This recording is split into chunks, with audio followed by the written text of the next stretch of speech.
Hello, everyone. Happy New Year and welcome back to the Christian J Show. I am so honored to be sitting here talking to you guys in 2025. Look here, 2025, I feel like it's going to be a good year for each and every one of us. And I know everybody always says that, well, new year, new me. Look here, sometimes we just need to start saying new year. I'm going to make some changes. Like, we say new me, and then half the time we don't have no new me. We just have the same old me. But sometimes I'm going to be like, well, you know what? New year, same old me. But I'm going to change that. New year, same old me, but with different characteristics and different mindsets. So, new year, same me, but different. If you get what I'm saying. But I am honored to be here with y'all with the Christian J Show. And we have a lot of things coming up good. And I do know next month, ooh, I was finna say next year. We just got in the year. Next month, we are going to be doing our very first video podcast. I'm going to be doing a video and doing it on video, and we're going to just be talking. That's kind of going to coincide with Black History Month. Because Black History Month, I will be doing a different topic about Black history every week. So I'm always doing my research. So best believe I will be doing my research on Black history and all, because baby, Black power. And I want to give accurate and true facts to everyone. So we can all know a little bit more about Black history.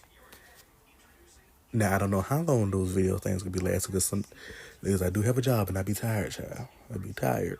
But, it may be a little back and forth sometimes, you may get audio sometimes, or then you may get video. I don't know how I'm going to do it, but I do know it might be like that.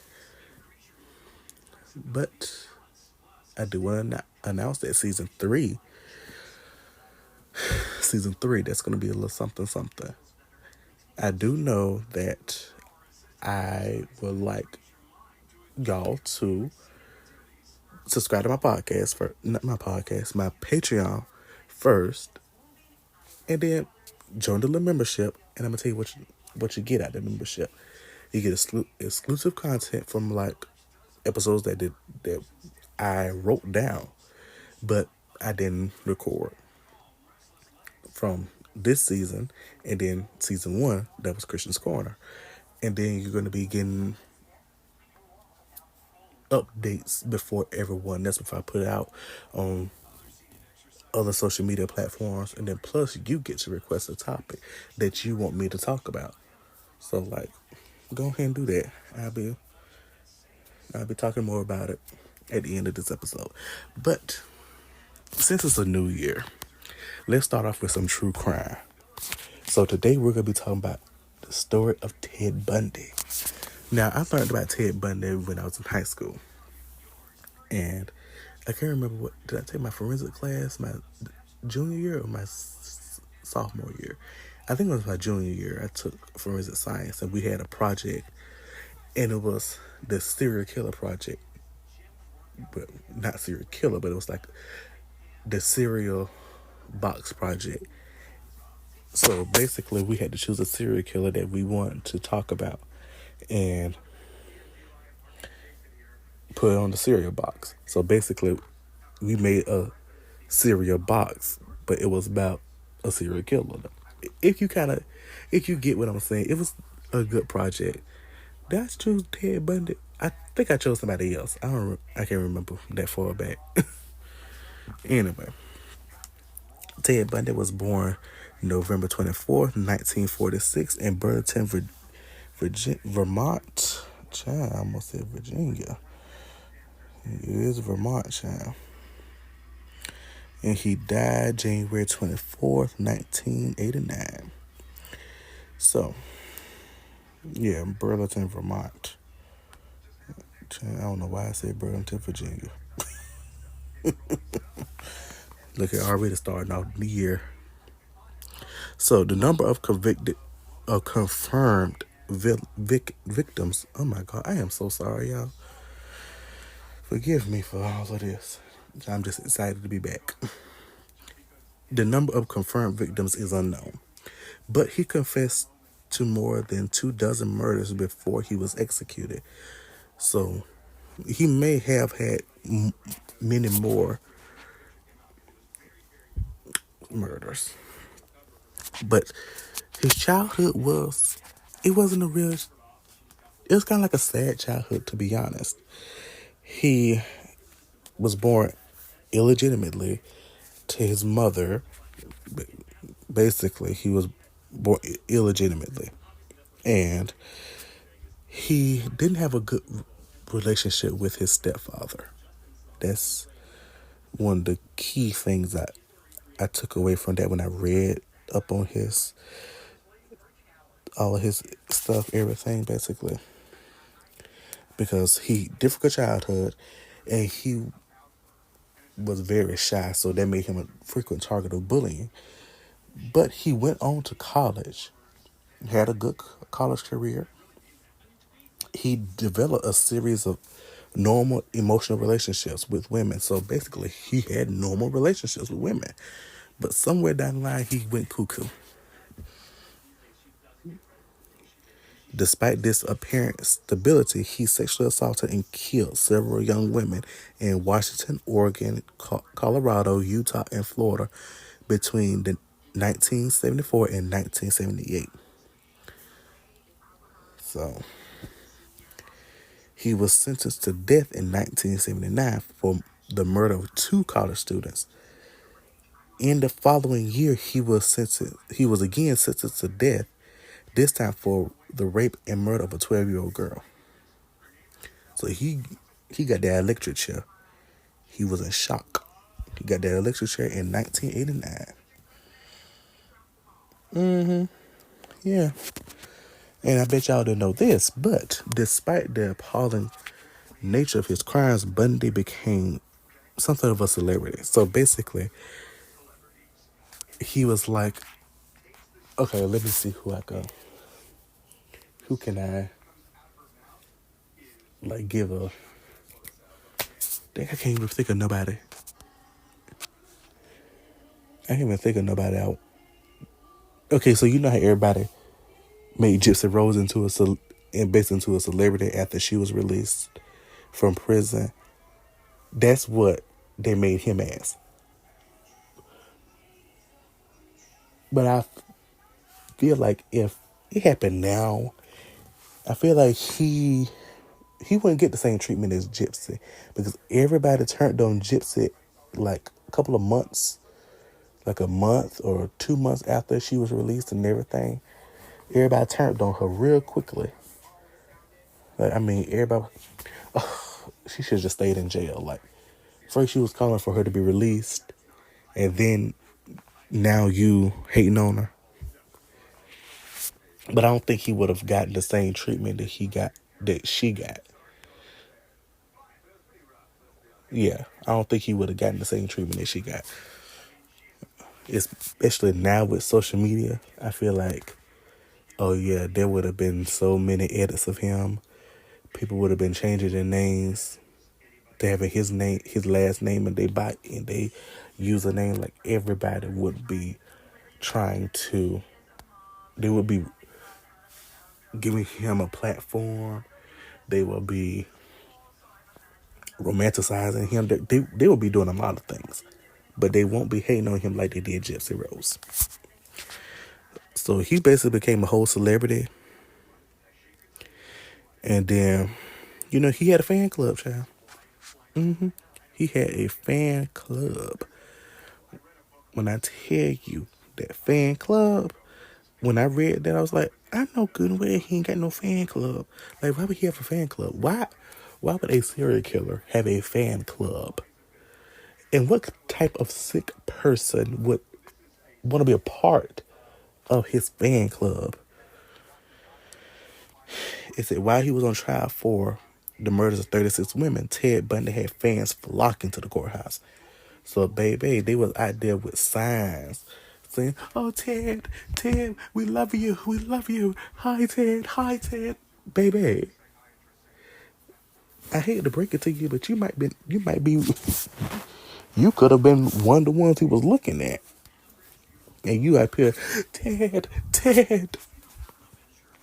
Yeah, honey, you might have been one of the ones he was looking at, but he couldn't get to you. I'm sorry, I just gotta say it like that. Like, you up here calling his name, you up here got your sign. Oh, marry me, Ted. Marry me. And he probably was one looking at you, but he couldn't get to you, so he had to get to somebody else. I'm just saying. So he received daily bags of fan mail, declarations of love, and photographs from fans. Like, those people were sick. Like, you're sick if you're sitting up here about thinking about that man. Like, what type of sick person would be sending letters of declarations of love and photographs to this man? And you would have to be like, "Ho, is you cool?" And what? And you would be a dumb person to sit up and send photographs to a man who is known for killing women. So if he ever escaped, he was gonna make it his mission to find y'all. And I'm not saying he was gonna do anything, but he's a serial killer who preyed on women and lured women.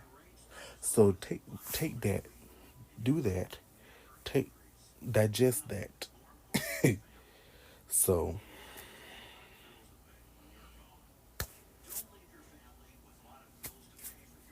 so take digest that. Do what you must. So one woman, Kara Ann Boone, became involved with Bundy after his arrest, and they were married in 1980 during his trial for the murder of the 12-year-old, while Boone was serving as a character witness. But Bundy's reported charisma and good looks were part of what drew fans in. But he was not as unique as a convicted killer with a following. Child. But y'all would be surprised to see who his wife was. Like the lady I just said, Kara Ann Boone, that was his wife. She became his wife in 1980 until he died in 19. Well, no. No. She divorced him 3 years before that. So, she divorced him 3 years before he died. So, they did have a child, Rose Bundy. So, yeah. I mean, I don't understand. How could that, like, y'all don't feel no type of way when y'all get married to a serial killer? I don't, I don't, I don't get that. But anyway, his characteristics were he preyed on young women and sometimes lured victims by pretending to be hurt. But Ted had studied psychology in college and worked as a suicide hotline volunteer while at school, and served at one point as the assistant director of the Seattle Crime Prevention Advisory Commission. So, he studied psychology and he preyed on women and lured victims. This man knew exactly what he was doing. He knew exactly what he was doing. When he studied psychology, he knew what he was doing. Preying on young women and then lured victims by pretending to be hurt. That man knew what he was doing. Child. I mean, like, what? What type of sick person would you have to be to rape and kill a woman? Then the fact that you raped and murdered a 12-year-old girl, like, you're sick. I don't understand it. You like, that man is sick. And then the fact that people were sending him fan mail and declarations of love and photographs of themselves. You were stupid. Those people were stupid. If some of them still alive, y'all stupid. Because this man preyed on young women, lured women. Basically, that was his whole thing. I didn't read anything about him preying on men. If he lured men out, if he did, I don't know. He probably did. Then I didn't read nothing. I didn't read all of that. I didn't see it. I didn't read it. But if he did, he did. If he didn't, he didn't. But he lured victims by pretending to be injured. This man studied psychology. Him studied psychology. He knew that women, they have their mother gene. They're always gonna want to help somebody that's hurt or something. They have this, not kind of like mother gene, but they have this, like, I don't know how to put it, but they have this instant need to help somebody. He knew that. He preyed on young women at that, then lured them by pretending to be injured. Okay. Then you worked as a suicide hotline volunteer. Seriously. Okay. So no doubt he knew where these women was going. He knew the addresses or something. So he was arrested for the final time on February 15th, 1978. He was previously arrested for murder in Colorado, but escaped from custody before being captured in Aspen a few days later. Months went by. He escaped again, prompting a nationwide manhunt. He was a fugitive in Florida when he killed two college students and a 12-year-old girl. He was apprehended for a third and final time in Pensacola in a stolen car and was convicted on 3 counts of murder and sentenced to death in the electric chair. He was executed on January 24th, 1989.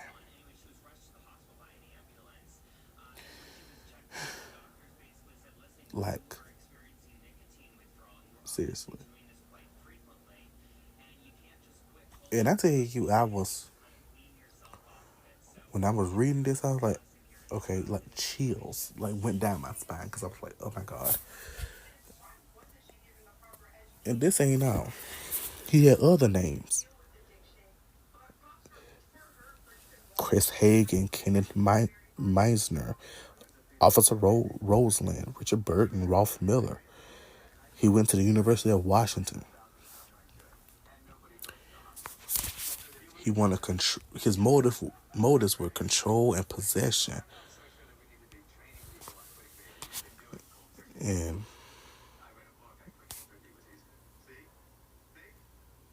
that child, it was something else.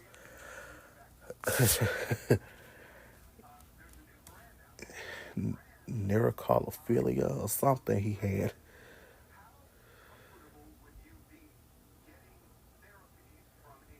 Basically, it was sexual attraction or acts involving corpses.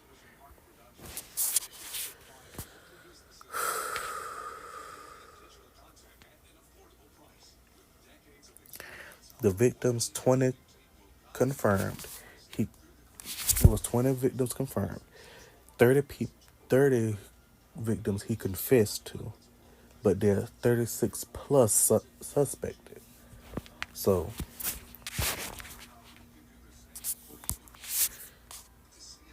convictions: first degree murder, attempted first degree murder 3 times, attempted first degree murder 3 times, aggravated kidnapping, and burglary. Because in 1975, Bundy was arrested and jailed in Utah for aggravated kidnapping and attempted criminal assault. He then became a suspect in a progressively longer list of unsolved homicides in several states, facing murder charges in Colorado as well.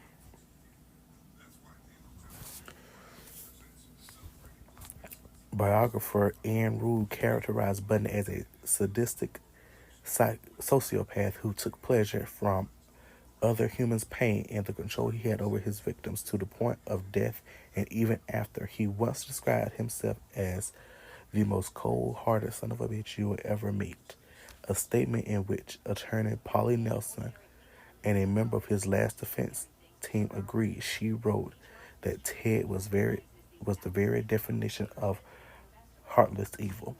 And even in a quote, he said he does not feel guilty. Basically, he doesn't feel guilty. Basically, so like I said, Ted Bundy was born Theodore Robert Cowell on November 24th to Eleanor Louise at the Elizabeth Lund Home for Unwed Mothers in Burlington, Vermont. His biological father's identity has never been confirmed. So his original birth certificate apparently assigns paternity to a salesman in a United States Air Force veteran named Lord Marshall through a copy of his list listed as unknown, basically. For the first 3 years, Bundy lived in Roxburgh, in the Roxburgh neighborhood of Philadelphia, with his maternal grandparents, Samuel and Eleanor. The couple raised him as their son to avoid the social stigma that accompanied birth outside of wedlock at that time. Because at that time, people were, women were getting shamed because they had babies outside of wedlock, which is something that's common now. Basically, to be honest, it's common.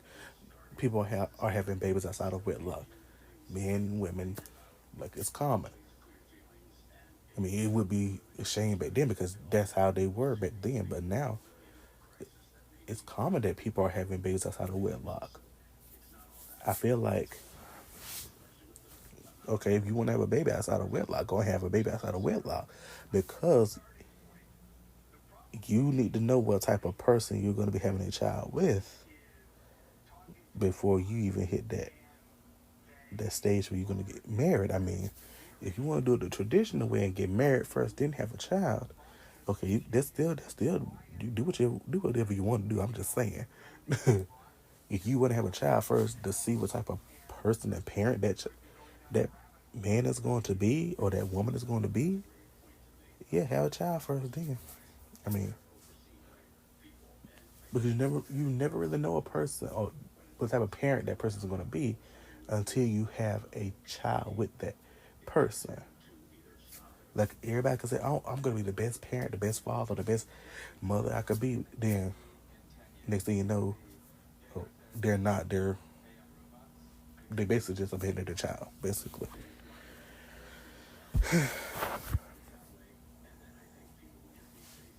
And at family and friends, and even young Ted were told that his grandparents were his parents, and his mother was his older sister. So basically, they passed it. What's that show that was? Andy Mack. I think the grandmama said that Andy was hers, and that was just her sister. I think that's that show. He graduated high school in 1965. He was a Republican.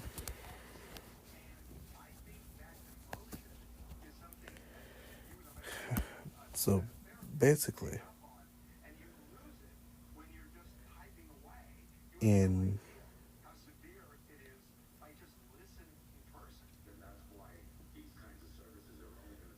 1973, he went to California on a Republican Party business in the summer. He rekindled his relationship with some girl, and she marveled at his transformation to a serious and dedicated professional child. He seemingly was on the cusp of a significant legal and political career. Mm. Bundy continued to date Kaufler or something. I forgot.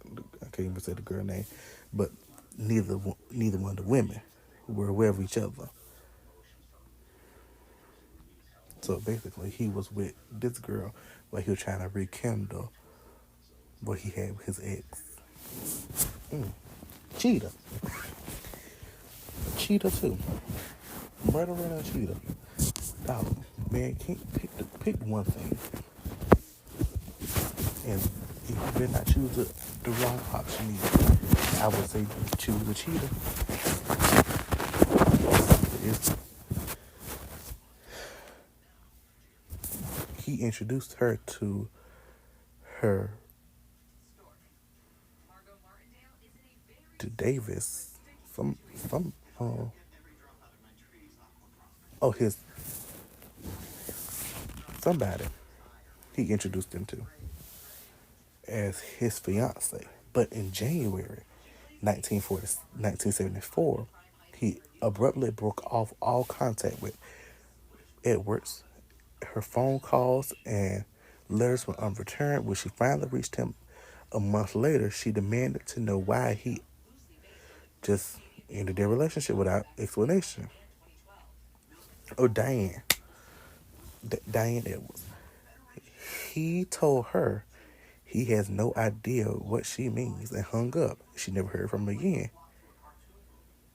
He later explained that he just wanted to prove to himself that he could marry her, but Chan, please. He began to skip classes at law school, and by April, he had stopped attending entirely. And that's when the young women began to disappear. So in January 1974, he broke off contact with Diane Edwards. When she asked him why he broke off contact, he said he don't have no idea what she mean. Hung up on her. So come on down. A couple of months later, skip classes. Okay.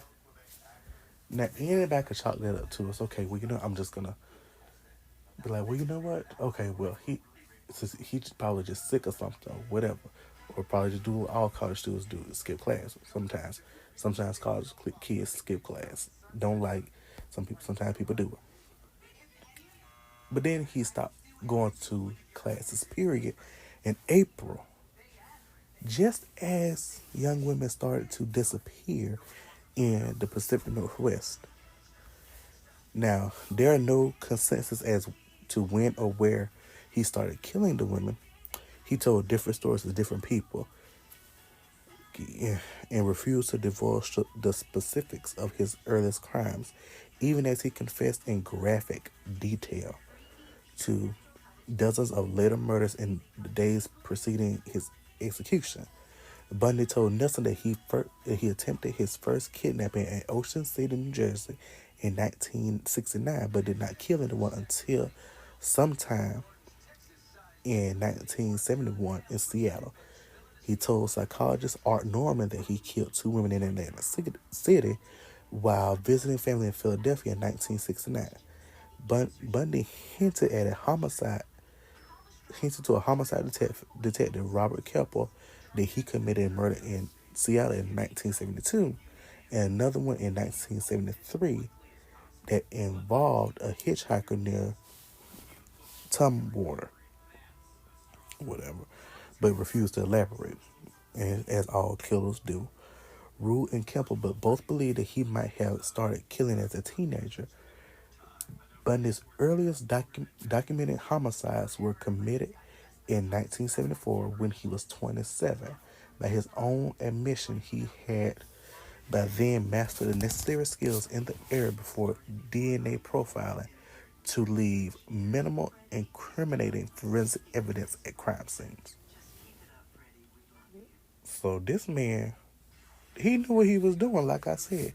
This man knew exactly what he was doing.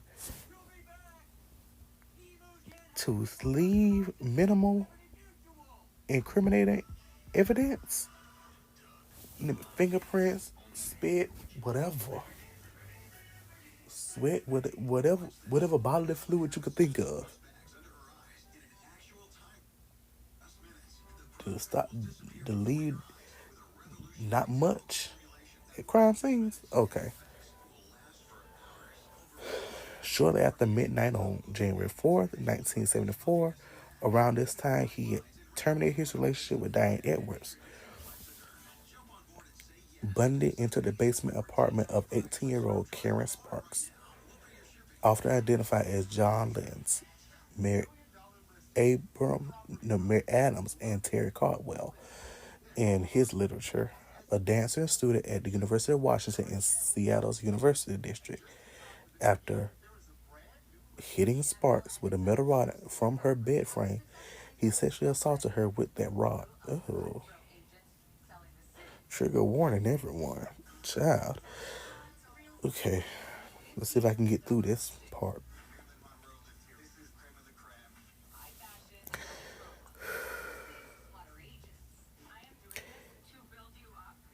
After hitting Sparks with a metal rod from her bed frame, he sexually assaulted her with that same rod, causing extensive internal injuries and rupturing her bladder. Man, is you stupid? Oh, God.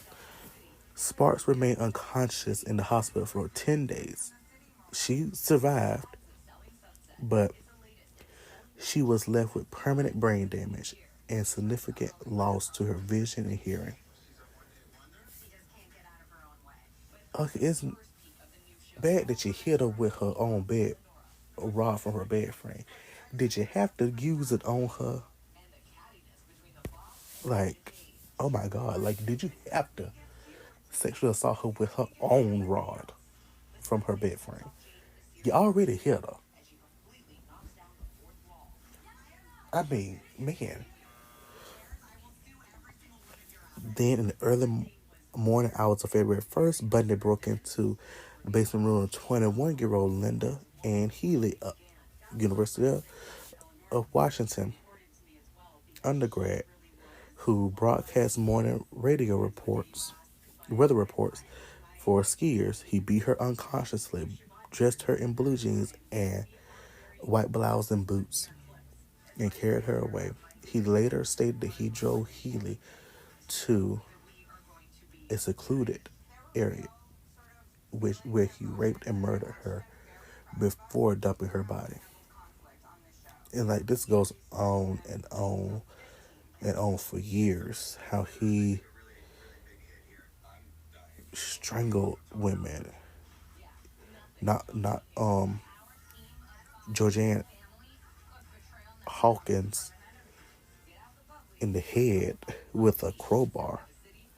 Not her unconscious. Yeah.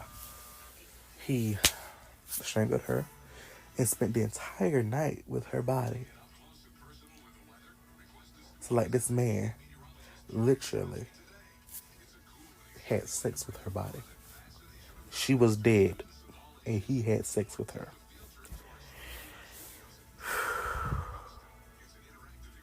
I mean, this goes on and on. And you can see his, if you go to Pigeon Forge, Texas, you can see his 1968 Volkswagen Beetle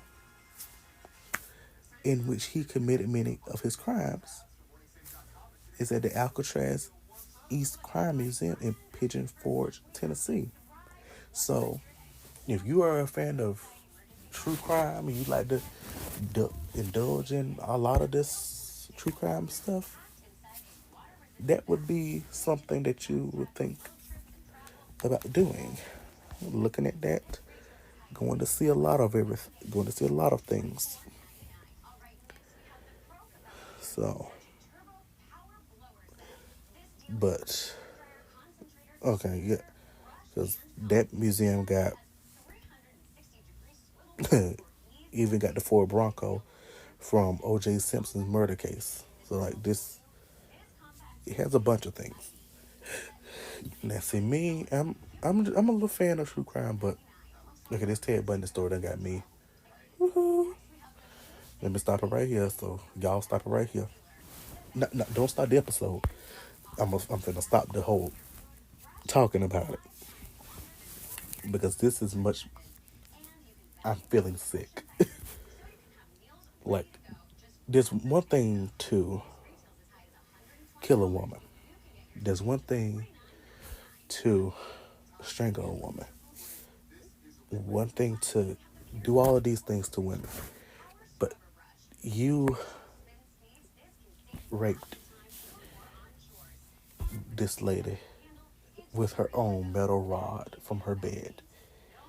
Then you strangled Hawkins. Then spent the entire night with her body. Sick. A sick person. That's what sick people do. Okay, y'all, that is all the time I have for y'all today. So tune in next week for a lighthearted episode of the Christian J Show. As always, follow my podcast on Spotify. You can download it on Spotify. You can even leave a comment on Spotify. So leave a comment on Spotify. Just let me know how you like the episode. Follow my on Apple Podcasts, iHeartRadio, Good Pods, Amazon Music, and then subscribe to my Patreon. Follow me on TikTok on my main account and my podcast account. Follow me on my Instagrams.